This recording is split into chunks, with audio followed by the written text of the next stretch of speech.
Welcome to It Takes Two. I'm Blair. I'm Chris. And today we'll be talking about Ready to Love, Season 10, Episode 8. We need you to subscribe, like, share, comment, all the above. Blair, you ready? I'm ready. Walk us through this, please. All right. So the ladies are going to meet with the men's closest friends. The ladies we have remaining are Deanna, Rose, Angel, Taye, Sahara, and Kiara. Oh, man. So Kiara meets up with Jay and his friend, and she asks how he is in relationships. And the friend says that Jay's committed. He settled down straight out of high school, and he was with that girl for 11 years. Okay. So Kiara and Jay both have 2 kids, and the friend thinks that it'll be the Black Brady bunch if they end up getting together. Mm-hmm. They talk about love languages, and she knows that he likes physical touch, and Jay tells her we're locked in. Kiara feels good about him after this meeting and the fact that they share similar values. What are your thoughts on them? I feel like they should go ahead and be a couple already. I mean, they did click since the very beginning. They did. And I think that they seem to enjoy each other enough. So, I mean, why not lock it in for real? You know? Yeah, I feel like she's, here's the thing about it. Unfortunately, when it comes to locking something in, you have to make sure you get that verbal agreement on both parties. I feel like she's like, you know what, I'm locked in, basically. I think she needs to wait for him to basically agree and for them to actually come to some type of agreement in that way. Of course. He said it first. But I understand that he said we're locked in, but based on the previews that we seen for next week and things of that nature, he's just chatting. I think he's just chatting. Okay. Dude, you get what I'm saying? Like I think there needs to be an official, conversation of, you know what, you are the only one that I want to have conversations with and things of that nature, besides just saying we locked in. Sometimes us guys, we sure can be talking in slang, but we don't really mean what we say. Gotcha. You know what I'm saying? So Taye meets up with Cisco and his 2 friends. Oh boy. She says that sometimes people need to be by themselves in order to elevate. He did have everything that she wanted, and he said except a car. And she admits that she wanted to come into this process to meet somebody who was just as stable as she is. Yeah. And the friend lets her know that Cisco was hurt by Taye's response. Taye did apologize, but she came in the process knowing what she wanted. Yeah. The friend says that Cisco is grinding. You're going to get the best version of him. And Taye just needs to make sure that his actions match his words. They ask where she stands in the process, and she does talk about her other connection and that she doesn't really have to deal with these issues of stability in that connection. Mm-hmm. Cisco's friends, they do like her, and Cisco is talking about how, he's pretty much locked in with her, and hearing her talk about another guy is hard, as well as the other guys talking about how they like her in the men's lounge. Yeah. I don't know how to be nice with this one. Here's the thing, right? Hey, brothers, you can tell a lot by guy friends, right? Mm-hmm. So when they told her, and I don't think they was demanding an apology. I'm not going that far. But for them to say, he was hurt by your response to his situation, she's better than me. You get what I'm saying? Because I didn't do nothing to cause your situation. I didn't do nothing to put you in that situation. All I did was basically looked out for myself and saying, you know what, you may not be for me, right? I don't think it's so much that he don't have a car. It's the rent in the room that's basically in the front of my mind, not even in the back of my mind, Blair. Yeah. Because guess what? At the end of the day, if you're able to get around because you live in a major city, meaning that the transportation system is great and things of that nature, and you can put more money in your pocket by saving, by catching public transportation, cool. It's when I come over and I gotta basically go to your room compared to coming to your apartment. That is where it's you know what? I think I agree with her when she said, sometimes you need to be by yourself to elevate. You know what I mean? What are your thoughts, Blair? Yeah, I honestly, I don't think Cisco should have been on the show. Wow. If I'm being honest. He does deserve love.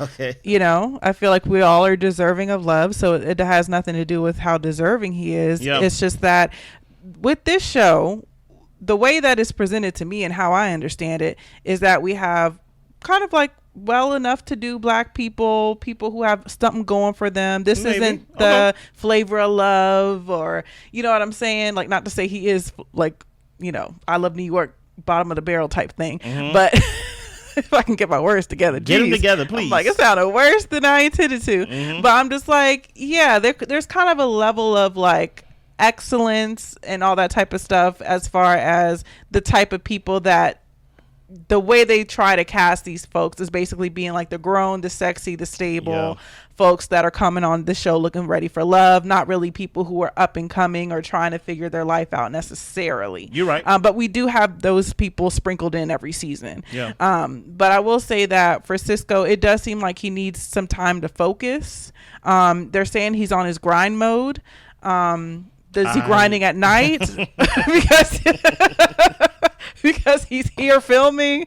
So I don't know. I have so many questions that I really don't need answered. I just think that Taye should choose somebody else, honestly. Here's the thing. But I do wish him the best in his situation and that it improves, because life is hard and you can definitely find yourself on hard times. So I'm not laughing at that in any type of way. But at the same time, just like, you get yourself together and then bring somebody on when you're able to, have a good symbiotic relationship. In relationships, or put like this, right? In no way was my wife trying to make it seem like disqualify him from love, as she said. You know what I mean? Just disqualify him from the show. Yeah. Those are two different distinct things, right? I would say one thing I did not like about the Friends, right, was that, of course, I understand if that's my road dog, I'm going to ride for him, I'm going to die for him and things of that nature. That's my brother. But I really do not like, put like this, let me not speak for a woman when I got a woman here, right? All right. Give me an age of when potential is no longer the currency anymore. Like, give me like an age or basically like an estimate. I say right around 40. Right around 40? Well, he's 41. Yeah. And the thing is, I'll say this. Okay. I think that people can have many iterations of their careers and their lives and different things that they choose to dive into, and can have a lot of ambitions and dreams to do whatever they want to do. But you can't, you got to be on like maybe rung number 3 by the time we hit 30. Yeah. Like rung number 1 is like 20s, futon living, noodles and noodles. You know what I'm saying? That's just kind of like how I see it. If I was to be in the dating world right now and, I was looking for somebody in their 40s, I'm looking for a 40-year-old who maybe, just is not renting a room. Just that. Pretty much at base level. Yeah. Here's the thing about it. I'm even more lenient with that, right?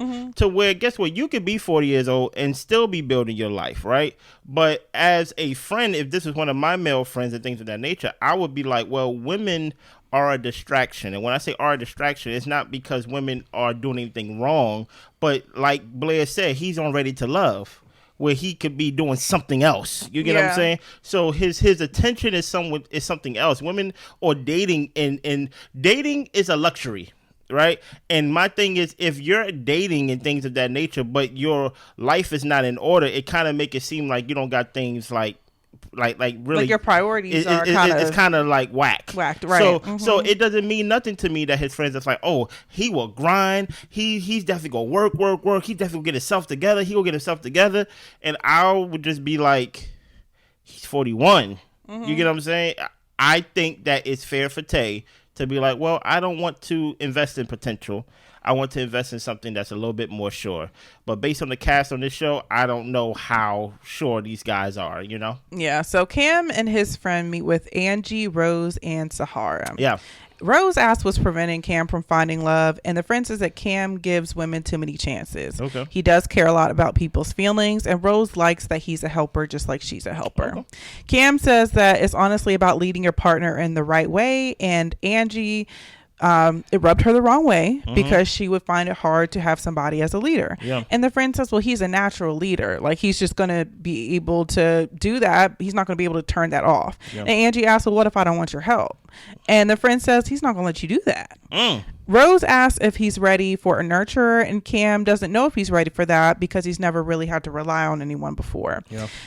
Sahara doesn't think he knows what he wants. No. And the friend sees him gelling with everyone. Sahara tells him to choose wisely. Go ahead, Blair. Yeah, In this instance, I might have to agree with Sahara. Fact. I don't know if he knows what he wants. I don't know if Angie knows what she wants. No.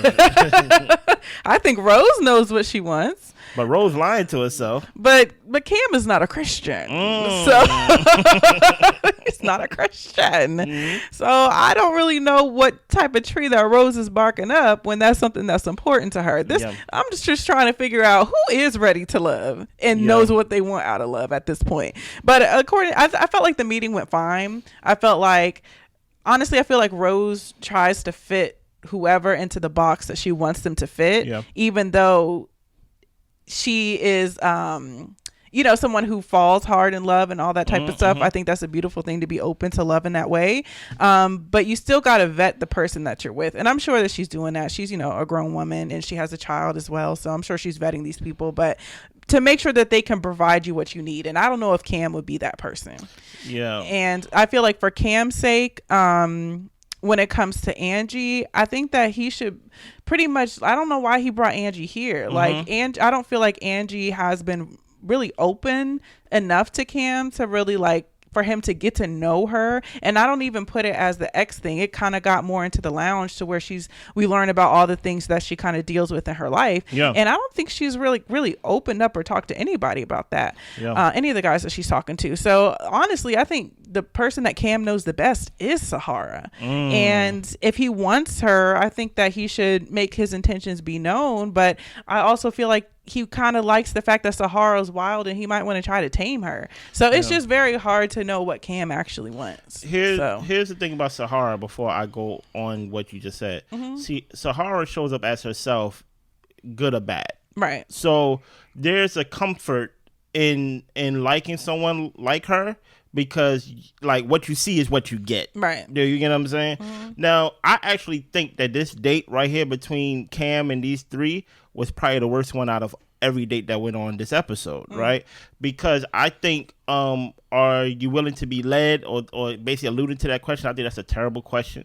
For one, Cam, you cannot demand or expect to lead and expect the woman to follow. And then when it comes to nurturing, don't nurture me though. Then what is the role for the woman to do then if you're leading? Yeah. Just follow? Just do what you like I'm not understanding this excitement or this intention to let people know that you're a leader and that I will lead in my relationship and this is how it happens. I'm a natural provider. I'm a natural this. It's those type of attributes are better to be shown than talked about. Right. You get what I'm saying? Because at the end of the day, any great leader, people's going to follow you automatically. They don't need to convince you to follow them. So I would just say keep showing up as yourself, and basically if you are someone that is dependable and trustworthy to where someone want to be with you and want to follow you, you wouldn't have to basically say I'm a leader, follow me. When it comes to Angie, I don't know why he like her either, outside of maybe how she looks, right? She's the more we see Angie, the more I'm like, oh, she started to turn to a wild card. You get what I'm saying? Because she don't want to be led. And I don't even know if she would nurture. You get what I'm saying? Yeah, I wonder, does she want to just be single? What does she actually want from a relationship? I don't know. So with Sahara, she's the only one that's basically by process of elimination. She's like, I'm coming here as myself. You got Rose, her name Rose? Yeah. Rose, she's there, but she's lying to herself because she's thinking eventually this square will fit into this circle peg and things of that nature. I understand that Cam didn't give me a definite on what he would do when it comes to church and my religion and things of that nature, but I'm sure, I can bend, But Sahara's like, I'm just coming how I am, right? So I think all of them, literally all of them, maybe not even Sahara, needs help with things internally before they start saying, hey, do you want to be led? Can you nurture? I really don't like to follow nobody. I like to lead. Listen here, I'm never gonna battle you for the steering wheel. You got Cam over here talking about he's a leader, and you got Angie over here saying, well, what if I don't let you lead? I'm like, this conversation don't need to go on any further. You know what I'm saying? So Deanna and Taylor meet with Khalil and his friend Brian. I hear you. And the friend says that Khalil is pretty chill. He's not really into drama. And Deanna is talking about how she really doesn't care if he's busy, if he really doesn't have time to talk to her that day. She's pretty much doing her own thing anyway. Yeah. And Taylor says, no, I want to hear from you. I want to know you're thinking about me. What's the point of being in a relationship if I can't be there for my partner, if they can't be there for me, if we can't communicate? Yeah. And Khalil says that he would rather clingy than not.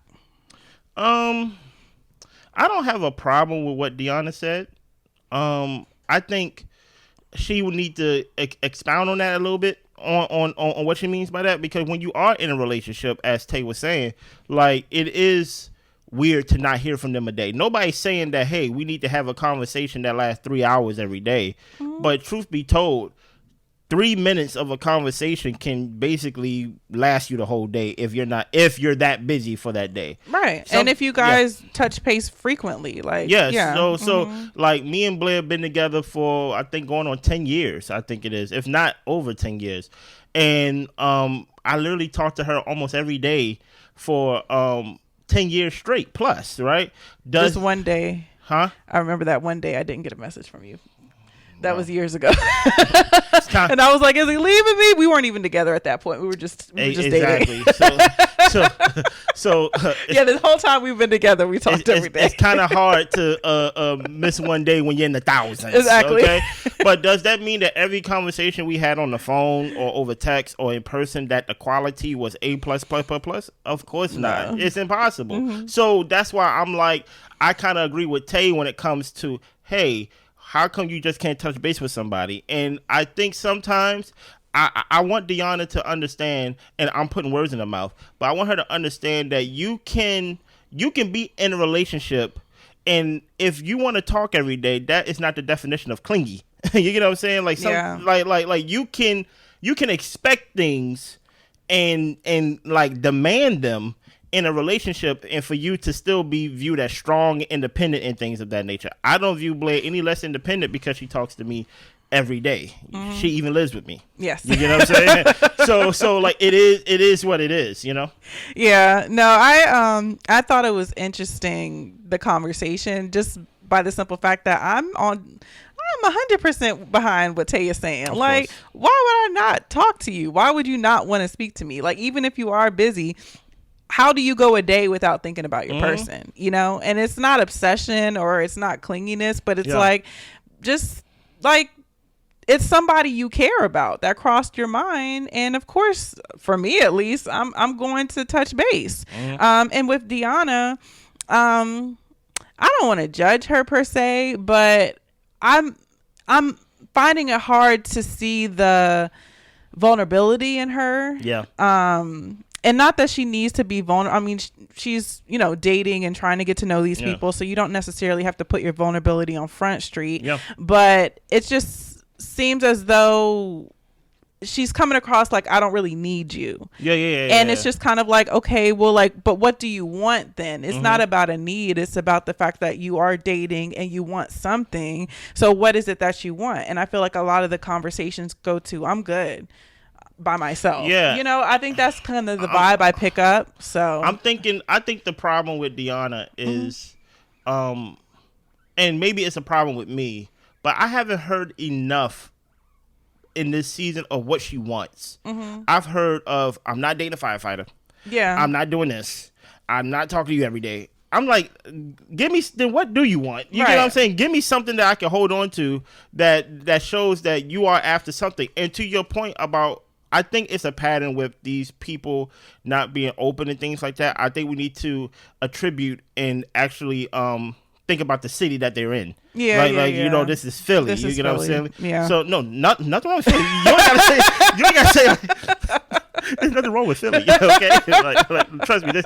I'm saying it's Philly. So even though, like, if you're from another state, even if you're from another state and stuff like that, like, if most women are like that in that region, then it's not off-putting to, like, the people that want to get to know them. I'm just saying that in cities, like, people have to be a little harder. In certain cities, people have to be a bit on the rougher side. And I'm not calling, like, her rough, but I'm just saying that, like, looking at Sahara, like, just certain personalities, like, you have to be tough to be in a tough city. Yeah, I like the fact that every every city that they go to have this show, you're going to see different type of women. And that is true. And this is the type of women that's in Philly and things of that nature. So I have no problem with it, but I just find it very interesting compared to, let's say, when they was in Dallas or something like that. You get what I'm saying? Yeah, it was a different vibe. Dallas is a different vibe. Like, you got people over here being homemakers and things of that nature. Now everybody is basically hustling and bustling, trying to get. That's why I look at Taye and then I look at Cisco, and I'm just like, Taye can't be the hustler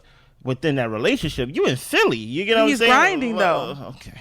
I understand. You gotta respect the grind. Yeah. Okay. So Taye and Deanna meet with Naim and his friend Yusuf. Yeah. The friend said that he has to be with someone who is has a genuine love for children. They both wonder how it would work with him having 5 kids, them not having kids, and possibly wanting kids in the future.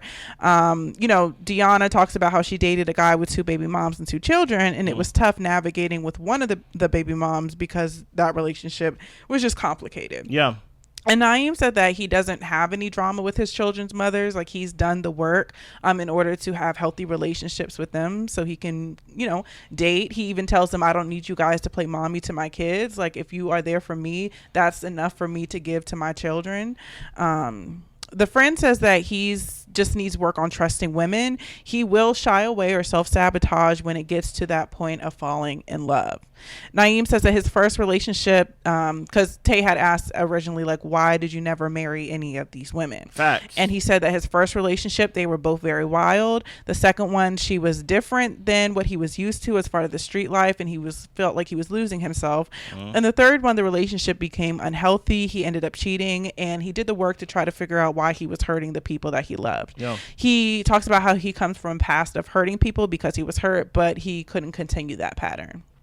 No excuse. Naeem? Yes. Should have been gone a long time ago.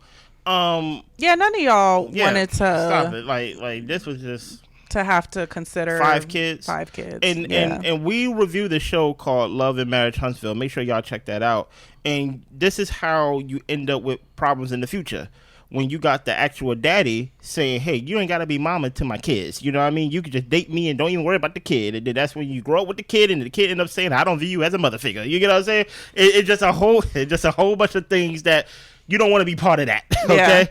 Yeah. When it comes to leader and being led or things of that nature, since this is the undercurrent, or basically this is the undertone of this episode, Naeem, you potentially made 5 bad choices when it comes to basically commitment. One of them, you cheated. You get what I'm saying? Children is always a blessing, but it is discouraging for someone to be on the opposite end and to say, how come you ain't married any of these women? And I'm the first one that you're going to get it right with? And I'm supposed to believe that?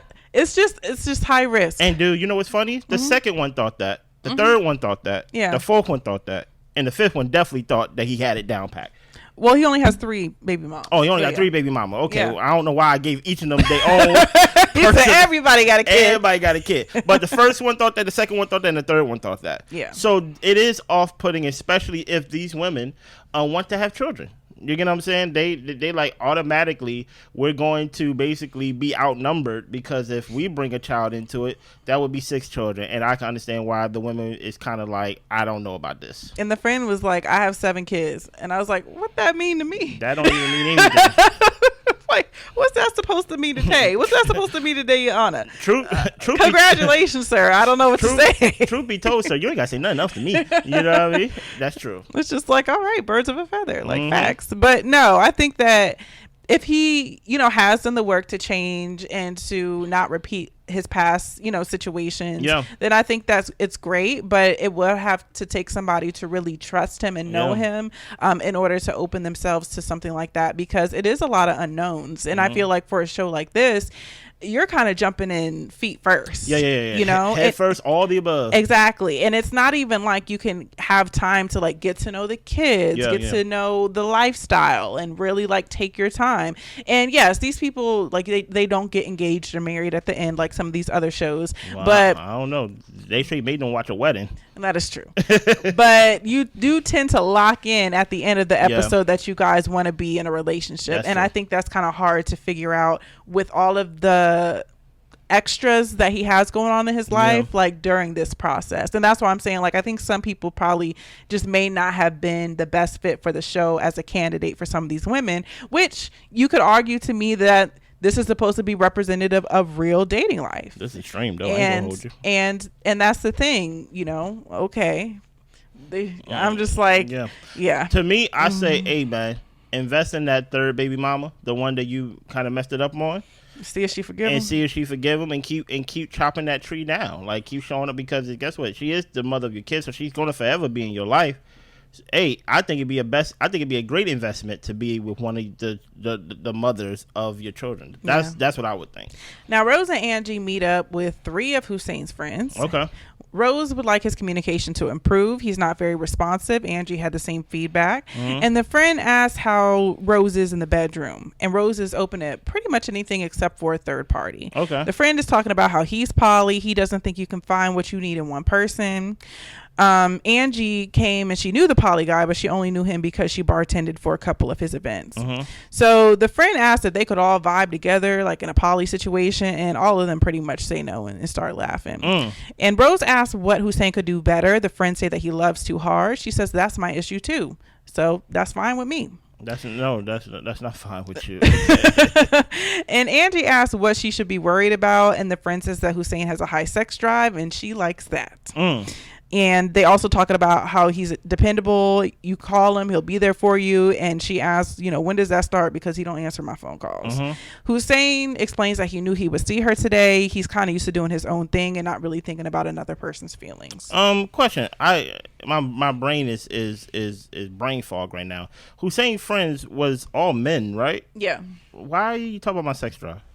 I don't even know why they're asking Rose like what she does in the bedroom. I'm about to say don't talk about my sex drive. Yeah, like you don't know me like that. Mm-hmm. You know what I'm saying? Also, I thought we got rid of all the poly guys and things of that nature. I don't know. Is Philly a poly guy? Is that a poly city or whatever? I really didn't understand why the friend was telling us his beliefs on poly relationships. Like, we're trying to get to know Hussein. Like. And nobody's trying to debate you about what you believe. Hussein, it seems like you don't like any of these women because you're not reaching out to them. You're not responding back to them. And this is not a situation to where y'all all live in the same house or y'all live in the same villa. You get what I'm saying? Y'all meeting once a week and things of that nature to film the show. So if I see you and then I don't hear from you when I write you or call you or text you and you don't respond, it does leave me in a gray area for the next 6 to 7 days to the next time I see you. But yet, I'm supposed to believe that the switch is just going to turn on if we choose to be together. I can't invest in Hussein. You know what I'm saying? Mm-hmm. Because he even said like he had a problem or things like that, or he's working on thinking of other people's feelings.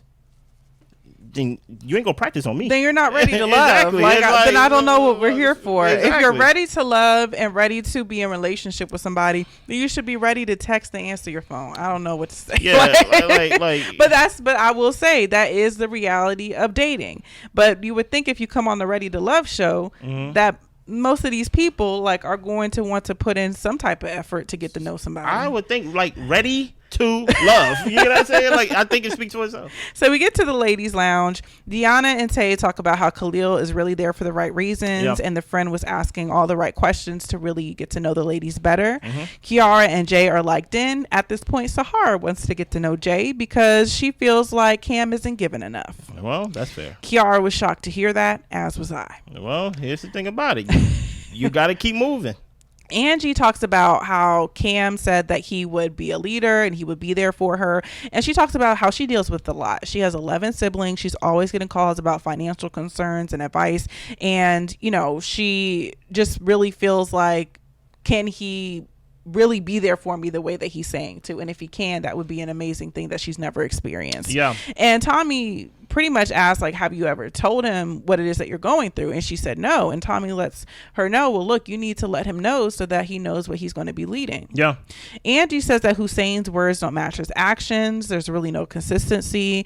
And the kid situation with Naim is definitely a barrier for Deanna and Taye. When it comes to Angie, you have 11 siblings and your phone is ringing every day, all day, you're saying, with people with their hands out, even if it means if it's money or even if it's emotional taxing that's that's going on with you, right? I can understand in the sense of why you may feel like you always gotta have a guard up because you only got a little bit of yourself to give. Right. You get what I'm saying? But I agree with Tommy here, where you gotta let people know before he came over here talk about how much he want to lead, but he don't know what he get himself into, and then he will be at fault, or you will hold him at fault with him not being a man of his word when he kind of goes into it and he's like, whoa, this is kind of above me. You know what I mean? So that's why I think with Angie, with everything going on, it's like no one's ready to love, even the women. You got to quiet some of those people down, some of those siblings down when it comes down to your personal life.